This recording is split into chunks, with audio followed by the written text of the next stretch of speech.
Hey, welcome to Epilogue. I'm excited about this episode. I got to sit down with Chad Melton, our lead pastor of Discipleship, and Jesse Marcus, our missions pastor. And Chad preached a great sermon Sunday on Psalm 34, and he also talked about Cuba. And so we are going to talk about how we got to experience the Lord's goodness in Cuba and what that was like. And so I really hope you enjoy this episode. All right, Chad, Jesse, thank you for joining us today. Jesse, this is your podcast debut. How are you feeling? Well, it's my maiden voyage. I don't know if this will launch my career or not. I'll keep, I'll keep watching for something to happen from this. We'll see what happens, man. Yeah. I don't know. Like I have a good feeling about this. Do you? Thank you. Yeah, I feel good about it too. Never too late to start something new. Right? That's amazing. And Yes. Chad, thanks for being here again.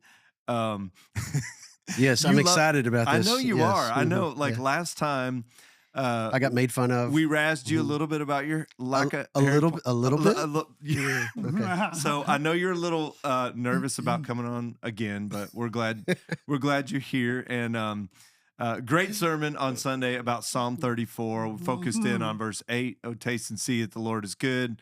How blessed is the man who takes refuge in him. And obviously, you talked about picking that psalm because just you've seen the Lord's goodness in your life. You want other people to know that. And actually, at the end, if folks weren't here Sunday, you led a song in worship that has meant a lot to you, and it's just Psalm 34, taste and see. And I think for a lot of folks there Sunday, they were shocked. They'd never seen you sing before, and probably took them like half of the song to kind of wrap their mind. Wait, what's happening right now? And so, I thought it'd be cool to I don't think most people know that you were a worship leader, and so I thought maybe you can talk a little bit about that. Yeah, that's actually how I got started in ministry. Was leading worship, and that's a big part of my story. If you've heard me talk much, I went through a period of time. Even when I first moved here, I was pretty sick, and honestly, being sick is what sort of pushed me out of music. And I remember years ago, I had a few mentors. Music was something that always came naturally to me, and I picked it up in college. Started playing the guitar, started learning the piano. Was all mainly self-taught. It's just something that came natural. But then, so I led worship for, several years. Just traveled around, and then over time, that got me into student ministry. And it's a neat part of my story that I enjoy tying in when I can. And it was a lot of fun getting to do that the other day. And I've actually been asked, why did I decide to do that? And I thought I would just touch on that here real quick. Is I think it's when you're teaching, you're always looking for. You got scripture, but you want to teach scripture in a way that people can remember it. That's why, and I think that's what Jesus did. I think he's walking down the road, he sees a fig tree, and he teaches a lesson about fig tree, and then the next day it's dried up. And you teach these. I think that's why you use stories, why you use illustrations. And so this was just something that, number one, I love that song because it literally just kind of walks Great song. word by word through that psalm. So it was just something impactful, or I thought that could be impactful, something a little different that, as opposed to, it'd been probably even more impactful if you would have done it. But I don't have soul in my voice, Chad, I can't. But I think it's just something that, I just got through teaching it. I love that song. It's just something I thought would add another impact to the message and be memorable for people to help remember the message that day. And so it's just something a little different, but it was fun. Well, I think it's great just for people to hear your background and leading worship too, because I don't think most people know that, I know that. Jesse, I don't know. Did you know this? I did. Okay, Yeah, you knew that. Yeah. we'd actually talked about it in the past. So I was, I knew that was happening. Yeah. I didn't know he was going to do it though, Yeah. which was great to hear you actually sing. It was great. But I know you and I've talked about that song before, and I know you love that song, and you're right. I mean, these psalms, they are songs. I mean, and there is a teaching element to it. That's like music is a primary tool even today. How do you learn your alphabet? It's to a song. How do you learn That's right. like my kids have all these songs they sing about history, and they learn history through singing about it, and it's like, wait, if that's true, like we learn a ton through song. And so it's that combination of, gosh, that song that you led Sunday is this text put to music, basically. It is. And so it's just it's a great way to let it sink in and continue to teach us. So it was a lot of fun. I'm glad I got to do it. And once again, I hope it was impactful. I hope all these illustrations that we do, even the bucket about Cuba and those things stick in people's minds. They're pictures, and like you said, music will help things stick in people's minds. And so I hope that it's a little bit unique, the speaker closing in a song, and I hope that's one element that helps people remember what the message was about. And so I think it was just, that's why I did it, is to hopefully be a little bit more impactful as far as just helping people remember. So. That's cool. That's cool. And we're gonna get to the bucket illustration in just a second. But Jesse, I think the question that's on everybody's mind is, when is your musical debut gonna happen? Well, I thought it was right here. It could be. This moment that could end your podcast career. By the way, I'm aware of that, so I probably won't launch today. So thank you for the opportunity, though. I really appreciate that. I love it, man. I had to bring it out in the open. Everybody's wondering. Yeah, I've been wondering too. So far, love it. No go. That's hilarious.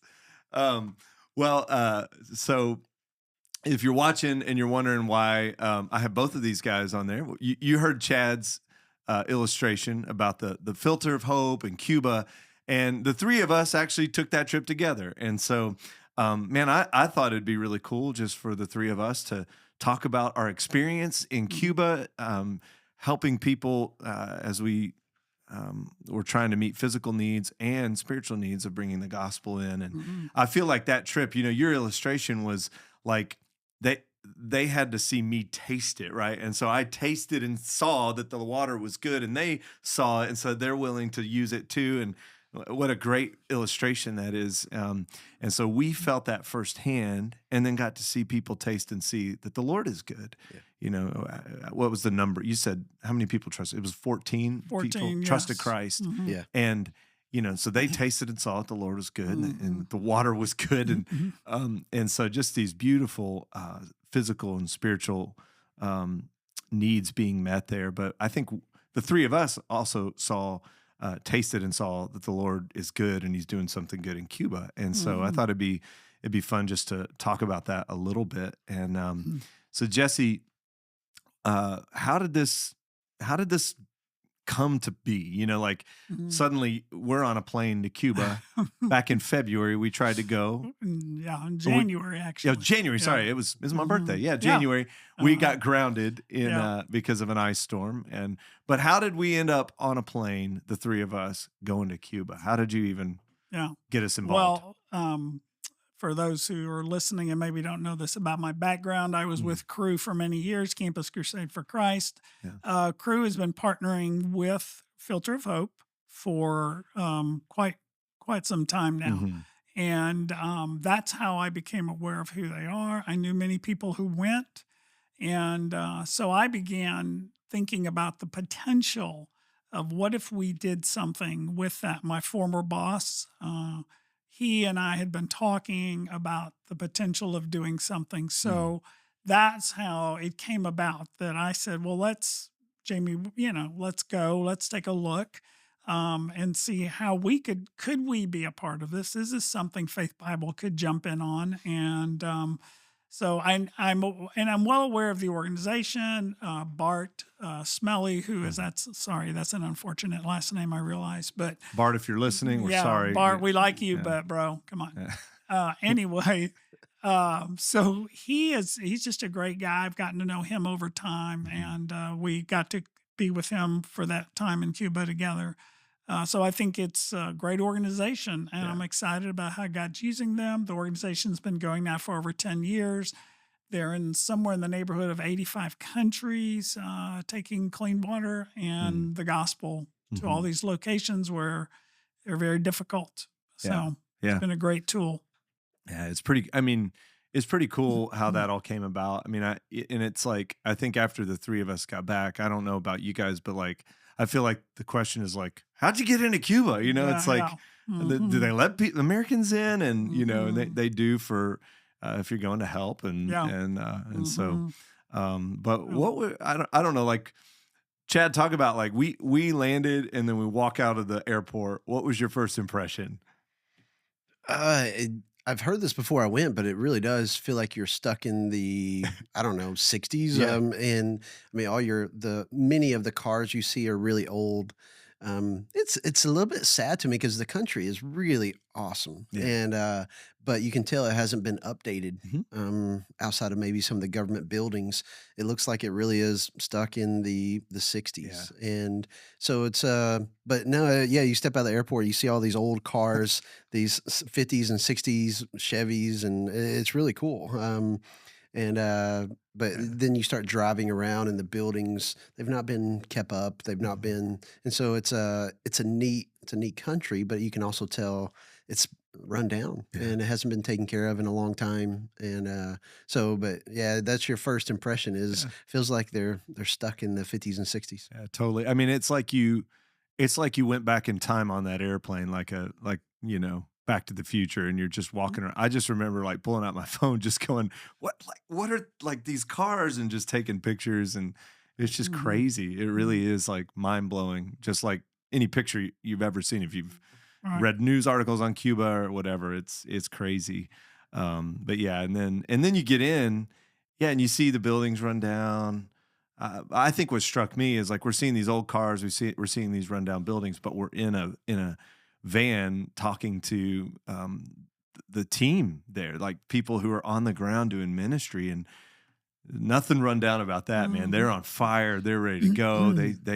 They're excited about the Right. future because they see what the Lord is doing there, and Mhm. so. I don't know if either one of you guys want to talk about just the spiritual climate you saw there, what you experienced, and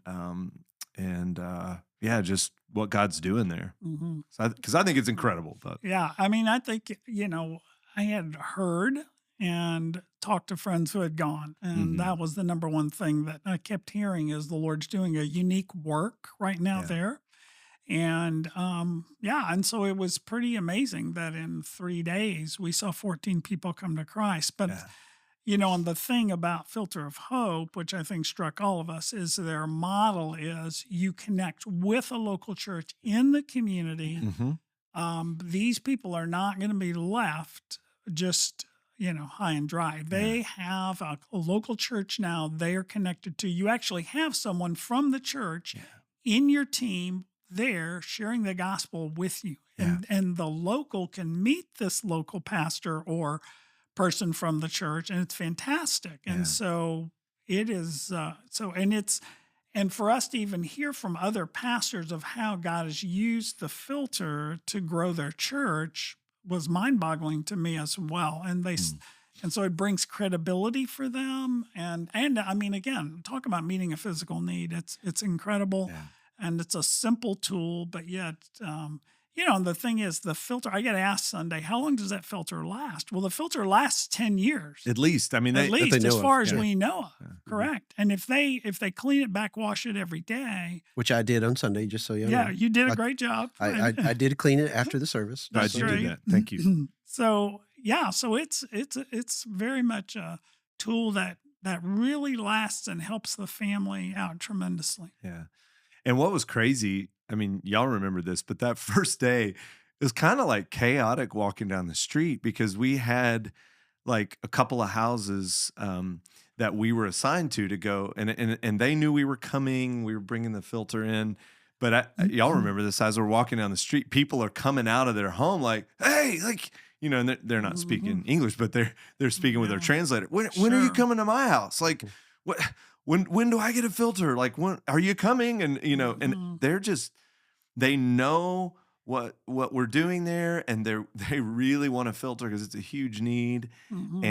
and so yeah, they're excited to receive you because this is something that is extremely needed and people want, and they're hearing about their neighbors getting it, and some of the folks were like, yeah, we've been getting clean water from our neighbors because they have a filter, and we're Mhm. ready to get one for us so that we can even share with others. And then, beyond that, like you mentioned, like we're connecting people to the church, and it's not just people who trust in Christ that we want to get discipled that are connecting with the church. It's even people who aren't ready to believe, and they're like, well, yeah, I don't know. I'm fine with, Santa Maria. Like I'm fine with my religion and my idols that I worship, and I don't feel like I need that.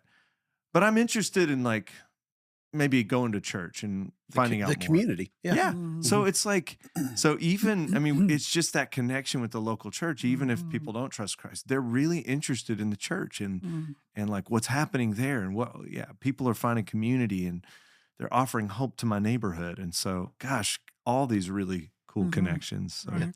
Sure. so I think, and Chad, you touched on this Sunday, but one of the things that's so cool about this filter is the illustration it is for the gospel. And so I don't know if you could unpack that a little bit more of how we shared like how the filter kind of represents Jesus, right? I don't know if you want to kind of talk about that a little bit more, but Yeah, it really does. It makes it, it's a very simple and clear gospel presentation.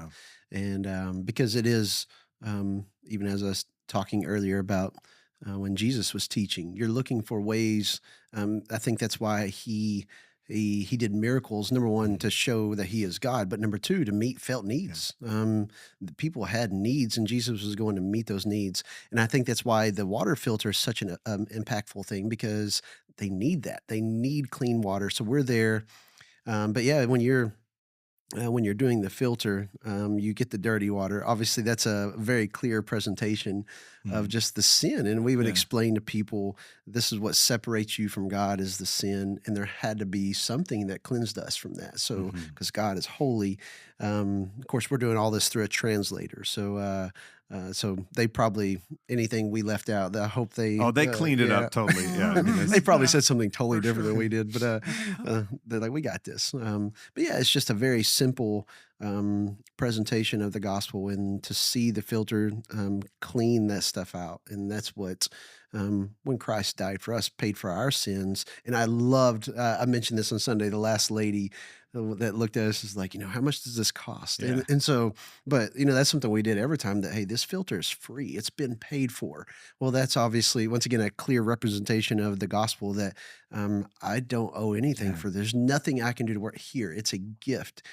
Somebody's already paid this for you. So in the filter, it was the church, but in our lives, it's Christ that paid for that for me. There's nothing I can do to earn that. And so we got to walk through that presentation every time. It's just the last house made it really simple.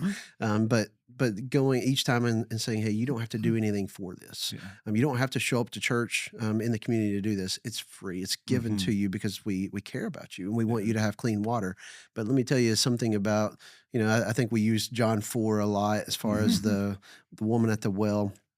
When she's trying to get a drink of water, and Jesus says, hey, let me that will quench your thirst, but let me give you something else. And, living water. Yeah. That's right. And so I think John 4 was a very clear tie-in of the gospel as well for what we're doing. But it really did make it extremely simple to tell people about Jesus. And when we here in America, that's usually the struggle that we have, is we're scared. And so you take away in my opinion, over there, that we don't have the luxury here in America a lot of times, is you take away the fear because they want you there. Like they're literally there. But also sometimes we don't know what to say. The filter, once again, takes that away. It makes it really simple. And so it just is a great way to present the gospel, very clear. And I think people there understand it because of their current situation. So it was really simple to share the gospel that way. And it was so, I mean, like, even that illustration of like, you got your dirty cup, you got your dirty water or your clean water that you filtered, and you're like, look, even if you do good works, like it doesn't cleanse that. There's only the filter can cleanse you of this mess. And same with Jesus. Like he's the only one who can cleanse you of your sins. I mean, just those illustrations were so great. And, one of the things that we experienced in like a lot of the houses we went to were people had kidney problems, right? Because the water is so bad there. And so they're they would have kidney stones or they'd had kidney surgery or whatever. And so like they're experiencing not just like, oh gosh, we don't have clean water and we want clean water. They're experiencing physical illness and health problems because of it. And so they're going like, I don't have a lot of hope for the future. And so it's like, well, look, no, regardless of your circumstances, Jesus can give you lasting hope. And so that there's bridges there too. Like, look, it's, life, like this isn't going to fix life, right? This filter is great, but it's not going to fix life. And it's not going to, 10 years plus, but like Jesus gives you eternal life. Like that's, he's the hope for your future and your, your eternity. And so that, those tie-ins are great. And Jesse, so you were sharing the gospel. Actually, I remember Chad mentioned this lady saying, how much does this cost? And I remember you were in that house sharing the gospel. Tell us a little bit about that experience. There were some funny moments. You can share that. I fully had expected Chad to bring it up, but thank you for not. So we were in there, and so while I'm actually communicating with her, I noticed out of the corner of my eye something moving, and I realized she's got chickens, roosters, whatever. I'm sorry, my farming is not really that good. And so I'm going, your agrarian I'm not prowess is amazing. That's true. And so I'm thinking, okay, great. And so we keep going. Well, as I begin to get into the gospel, the cock crows 3 times, 3 times. Sure did, and I just lose it laughing. And I look at you guys and I'm thinking, and then Frank, luckily the translator, she knew what was going on and she just didn't skip a beat, took off with the gospel, because I was like, okay, what does this mean, Lord? You got the cock crows 3 times in the middle of my gospel. What the heck's going on? Anyway, so it was really fascinating, but she still came to Christ. That's what was amazing. And I know it was all the translator. Maria, our translator, as awesome. We all experience was fantastic. She was fan, and I don't know if you guys remember but that moment where the lady was like, "Well, how much does this cost?" Yeah. The translator, like we all heard it, but the translator's like, "Huh? Jesse, you got to come back to that." And you were like, "I know." I'm coming. That's how it was fascinating. Is how they would throw in an English phrase, and if you weren't paying attention, you're like, you missed your cue. I'm like, okay, I'm in. Yeah. So, that woman came to Christ, and she was beside herself with, this great news, and that she shared with us that, that people had been talking to her in the past about this very thing. Right. And so it wasn't like she hadn't heard it before, but it's like the Lord just used that point. Yeah. She said he's been trying to get my attention, basically. Yeah. Right. And I wasn't ready until now. So it was incredible. And she was very excited. And again, there was someone from the church with us. We could share, introduce her to them, and there you go. And they're, locked and loaded and ready to go. So it was crazy. And it's crazy how the Lord orchestrated a lot of those conversations. That you talked about a guy on Sunday that, like, first service, you talked about this guy giving me a big hug, and it, like there was a connection there because like their kid had just had kidney surgery, and I remember they showed us the scar on their kid's back, and like my daughter had kidney surgery when she was little and has the same scar, and so like I immediately was like, hey, like, gosh, I feel you, because I know what it's like, and when your kid is having surgery and it's hard and it's scary and it's, I started crying, and we were all crying by the end of it. But just those even emotional connections to be able to bridge into the gospel, and man, just so cool to watch that young couple trust Christ and be excited about not just about the clean water, but about Christ, and yeah, it's Well, I gotta admit, I was a little confused because you started crying. I looked at Chad and I'm going, "What's going on? I Where is he? Why is he I'd crying?" never heard that I didn't story. know Yeah, that well, about your I thought daughter. Jamie was So making it up to share the yeah, gospel, and I'm I like, thought, what's wow, going this is on? good. it's And what I do, just make up stories. Yeah, no, it So, was yeah. Then when you told us the story, I was like, "Wow, yeah. this is so cool what the Lord's doing here." But So yeah, it's amazing just seeing the way God's working in people's hearts there. And I don't know if y'all want to talk about the group of pastors we got to oh yeah, sit down with. So a lot of mm, our ministry that we're talking about right now was mm-hmm, just in and around Havana, but mm-hmm, then we went to Matanzas, which mm, is an hour and a half yeah, east, right east down the of coast, and right, Yeah, um, to me, mm-hmm, that was that's probably the most impactful thing for me outside of yeah, people coming to know Christ. Was this is something that I've talked with Jesse about for a few years. I love the local church. I love working with people with leaders in the local church. So that's hmm something I've talked with Jesse about, that I want to do more of that in the future, just personally. And hmm so we got to go to Cuba and work every day. I think we got to work with different churches, and mm-hmm, then right, when we went to Matanzas, we got to work with several different church leaders. yeah, And really don't remember how many churches we met over the period of the week. Probably in Matanzas, there's probably what, five, and mm-hmm, then yeah, probably one each day. So probably we got to like interact with 7 or 8 different churches in Cuba. And what's really incredible. cool is every church we interacted with is growing. Hmm Now mm-hmm, they're not big churches, but all of them have significantly grown over the last mm, Yeah, year, yeah, and some of them were totally running out of space. mm, They're trying to figure out what to do because they're just in small buildings, and so.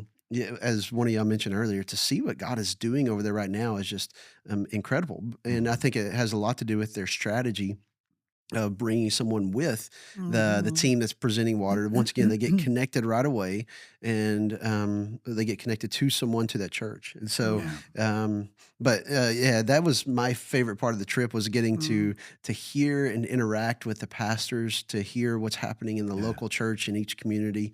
Very different than what we experience here in America, because they don't mhm, have 1,700 people on campus. right, They have mhm, 30, yeah, and now mhm, there's a couple of bigger churches that might have yeah, maybe a couple of hundred. I think one in Matanzas, mhm, but also one of the things I loved in Matanzas is they all work together. They hmm it seemed like, if I remember right, they all used that one building on different nights, I yeah, think is mhm. what it was. Right, yeah, right. And just I love that connection, and that's Mm, also, I think, one of the reasons why it's growing there, is yeah, mm, because the churches are tied together. I think it's a picture of what maybe Acts 2 looks like, hmm of them all working together. mhm, And once again, we don't really see that. I think we got a good connection with churches here in the Woodlands, but not like that. yeah, mm, And that's something that I think is really cool. It's special for those churches that are so close knit to yeah, each other. You can tell they lean on each other. Even the last day we were there, we had dinner with a few of them. A few of them came to the place to have hmm lunch with us, mhm, and right. they all know each other. hmm So you can see the bond between the church yeah, leaders, the pastors of Mm, those churches, and yeah, man, that was really cool to me. One of my favorite parts of the trip was just mm, getting to hear their stories, hear what God is doing. Man, yeah. I loved that. It mhm, was really cool. It was almost like they're basically cell churches, and Yeah, then like kind mhm, of one like centralized location. But mhm, it's like they just go, I'm going to take my neighborhood, I'm going to that's take right. my zone of the city, this area here, and reach it for Christ. And they start kind of a cell church, and then they would all come together in this big building, all the churches, like mm, once a month. But mm, then I That's think the right. Yeah. pastors would gather weekly and mm, just kind of share and what's going on, and so it's just really neat to see. And I think they're doing leader training, and they're training mhm, different leaders, and so man, just what's happening in the church there as they work together is really really mm, amazing. So yeah, yeah, yeah, so we got to experience that firsthand, taste and see what's happening in yeah, Cuba, right. and Jesse, I thought it'd be cool if you shared maybe kind of what's next. Mhm, What's next for Faith sure, Bible Church in right. Cuba? Well, we are, we're definitely going, Mm-hmm. and we're right now working on looking at dates, looking at what works best. There is yeah, I'm in coordination with Filter of Hope, Mm-hmm. with their leadership, and we're looking at different days. A lot of people ask me, well, is this going to be a trip for next summer? Well, they don't do trips in the summer because it's hurricane season. And so they would prefer not to deal with evacuating a bunch of us out. So at this point, this is more of a maybe fall, spring type thing. We'll jump in. And really, they don't start trips again till November, around in there. Yeah. Late October and November, when hurricane season hopefully is officially over. Yeah. And just like when you and I, Jamey, we're going to go in January, that's, and it's a little warmer.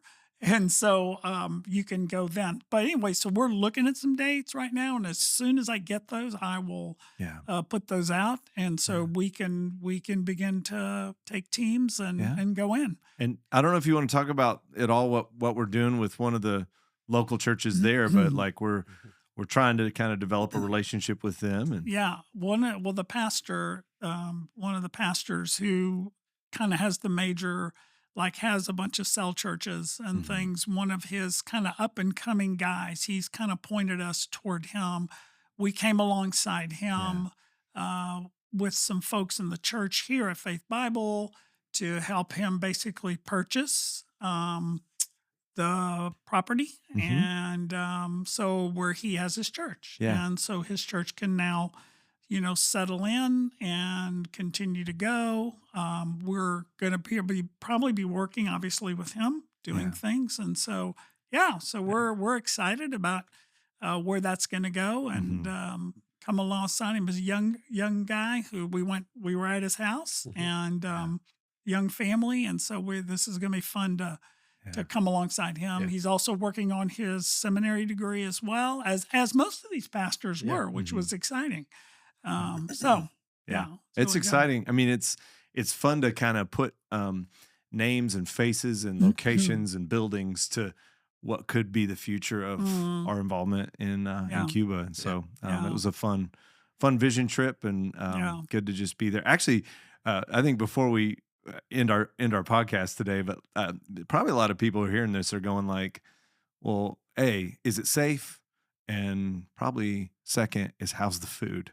Like, am I going to get sick? And so like, I don't know if you guys want to talk any about that, but I mean, I did not lose any weight on the trip. I gained weight on the trip. We ate really good. I'll answer the first one, safe. I would take my kids in a heartbeat. And it seemed, I thought it was really safe. We walked down to the beach, which was probably about a mile. Jamey and I ended up walking about 2.5 miles. But we got a little turned around. Well, that's a story for a different day. Don't worry about it. There, personally, for me, it was never a time where I felt unsafe. I mean, walking down the streets, I think that might be an advantage of a communist country, is you don't want to get in trouble there. That's right. And so, I felt like it was really safe personally. And I wouldn't hesitate taking my 14-year-old daughter with me. And so, I thought it was really safe. And the food was great. The food was. I mean, they asked us not to drink the water there for obvious reasons while we were there. Now, the house we were at had filtered water, but even then, but the food was incredible. So, Well, Filter of Hope has guest houses, and the guest house we stayed in was a great location, and then they have a chef who works for them. And if you remember, the chef was a guy who had worked for a hotel and was a chef there, and then he was led to Christ, and here he is now working. He said now he does this for the kingdom. And he's on fire for the Lord, and he is, and he's a darn good chef. Yes, he was. But it was fantastic, and they take really good care of you. The thing about Filter of Hope that I loved is that you show up, and then they take care of you the rest of the way. They pick you up at the airport. They literally, they get you everywhere, and you don't have anything. It's a plug and play kind of thing. And we're there to do one thing and one thing only, which is share the gospel. And that's what we get to do. And it's exciting. It is. And it I think one of the things for me, you're talking about these folks that are on fire for the Lord and just want to serve the kingdom, and I think that was one of the things for me there is like in a place like Cuba, I mean, poverty's real. Like the typical wages, even for a doctor, like their salary is not going to be enough to buy like a pack of chicken, right? Like, and so they rely on the government rations, and people are lining up to get a bag of rice or whatever it is. But I think what's cool is just watching the joy that these believers have there. Like, you know, and it's because they know Jesus and they've tasted and seen the Lord's goodness. And so they have joy on their faces. They're excited about what Christ could do in that country and the gospel could do for Cuba. And they love their home country. They love the gospel, and they're ready to take it into Cuba, and just the excitement and joy on their faces. I think that ministered to me and impacted my heart, maybe even as much as just seeing people come to Christ. Just seeing their fire for the Lord was awesome. And so, You know, one question I had before I went there that honestly I'm still a little bit confused about. I should have answered this a minute ago with safety was, are we going to get in trouble for what we're doing? If the government finds out, are we going to get in trouble? And what I found is no. And I'm still even confused on that look, because the government knows about at least some of their churches, and they're okay with having some of these churches. I almost got the idea that as long as you're not doing too much, we're okay with, because we are bringing clean water. But that's one of the fears that I had before I went there is, oh man, if a police officer sees us doing this, am I going to be arrested? Because you just have these stereotypes in your mind. And so that was one of my fears about safety, maybe not even like physical safety, but what about the government? But it didn't seem, I'm still a little confused on how the government interacts with the churches, but the churches, they're known by the government. And so it's not like they're hiding. So it's not, I haven't been to China, but the underground church in China, it didn't seem like that. So I was a little confused, but I didn't feel, once again, it doesn't seem like if people know what you're doing, it doesn't seem like you're going to get arrested. So that was a fear that I had before I go is, man, are we going to get arrested if they find out we're doing this? And I don't think that's to me, that was not a fear. That's a fear that got alleviated, and I'm not worried about that anymore. No. yeah. And it actually it reminds me of the early church, right? In Acts, they were finding favor with all people, and so I feel like that's what the church is doing there. One of the pastors was like, "Yeah, there's a government official that lives right next door to me, and we live right next door or right across the street from the church, and I know he's always watching, but it's like."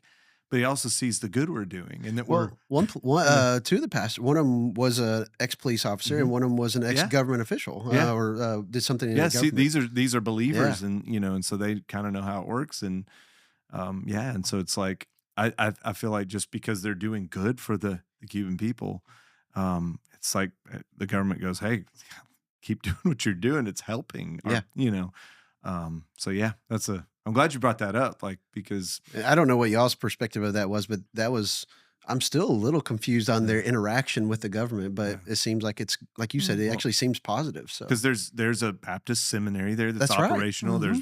There's churches there, but then, and so it's, it's an interesting environment. Yeah. And it is different from China, right? You've got your registered state churches there, but most activities happening in the underground church. And so it's, a way different environment than what I've experienced. And so, but anyway, that was a fun trip, guys. Fun to go with you guys, and hope we get to do it again. But thanks for being here today, Chad, Jesse, and sharing about that. And if you're watching and at all interested, feel free to reach out to Jesse, ask more questions.